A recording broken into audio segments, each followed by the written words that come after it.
Hello, my reading friends. Are you ready for story time? My name is Eddie, and I work in Sussex Regional Library, which is the part of New Brunswick Public Libraries. And today we're going to read book The Christmas Eve Tree by Delia Hadi and Emily Sutton. And we are presenting this reading with permission of Access Copyrights and the publisher. So let's start. A forest of Christmas trees stretching over the hills. That's where the story begins. There's a little fir tree was planted, but planted carelessly, so that when the wind blew strong, it fell aside onto its neighbor and had no chance to grow. The years went by until one December, when the foresters dug up trees for the Christmas market. The little fir tree, stunted and still tangled with its neighbor, was loaded onto a trailer and driven down the highway to the city. "Oh my," it said breathlessly, for it was at the bottom of the pail. The tallest trees were unwrapped and taken away, one to stand proudly in a cathedral, another in the middle of the large square, and a third to decorate the stage at the grand Christmas ball. But most of the trees were bought by ordinary folks for houses, where there were children who covered them with the stars and red tinsel, chocolate mice, and small secret packages. The little fir tree and its companion were taken to a large store, where late on Christmas Eve they were the only trees still unsold. A shopper hurried in to make a last-minute purchase. "You won't want this scraggly thing, miss," said the store clerk, and he pulled a little fir tree from the branches of the bigger trees and tossed it aside. The customer smiled and went off, pleased with her find, but the little fir tree worried about what its fate might be. There was a boy in the shop, drawn in from the cold outside by the warmth and the light and the wonderful spicy smell of Christmas. He said, "You throw me that away? Could I have it?" The clerk looked at the little fir tree. "Hardly what you call a tree at all." He struggled and handed it over. After all, it was Christmas Eve, and the store would soon be closing.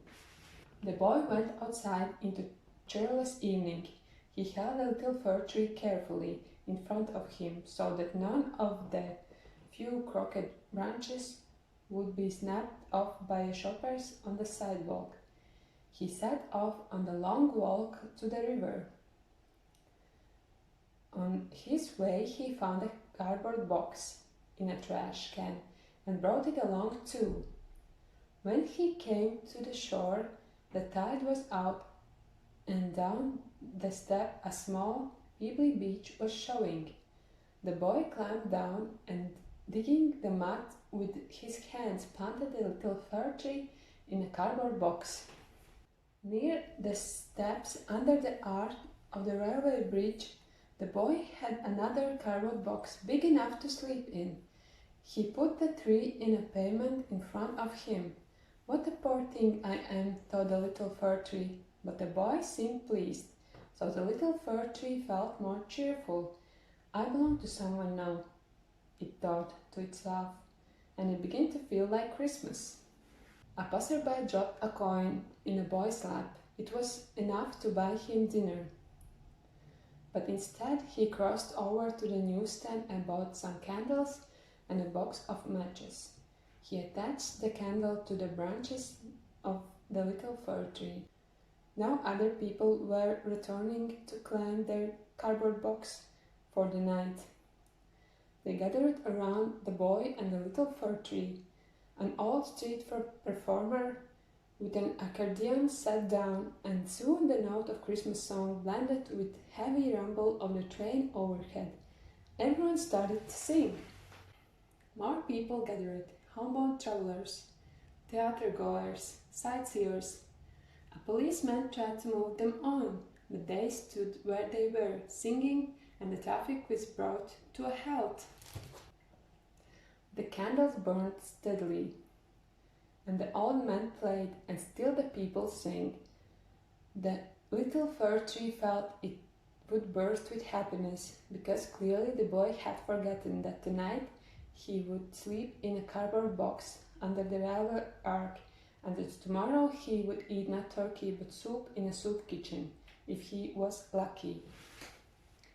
The magic of Christmas Eve was everywhere. A few days later the boy moved on. "You're more dead than alive," he said sadly to a little fir tree as he went. And the tree, feeling dry and brittle, had to agree. But while other Christmas trees were piled onto January bonfires, the little fir tree was put in a street sweeper's wheelbarrow. There's a green shoot here," said the street sweeper, looking at the tree's roots, and slyly he planted it in a corner of the park. "There you will find it, not so little now, for against all odds it grow, if not big and tall, at least cheerfully stout. Now it stretched out its branches for sparrows, pigeons, babies in strollers, lovers and office workers. Mice nibble at its root. And as the winter's days shorten, the fire tree's dreams And as the winter days shorten, the fire tree dreams of its poor beginnings in the hills, of that magical Christmas Eve and the sunny days in a park. Who would have thought? It says to itself as it looks forward for another spring. The end.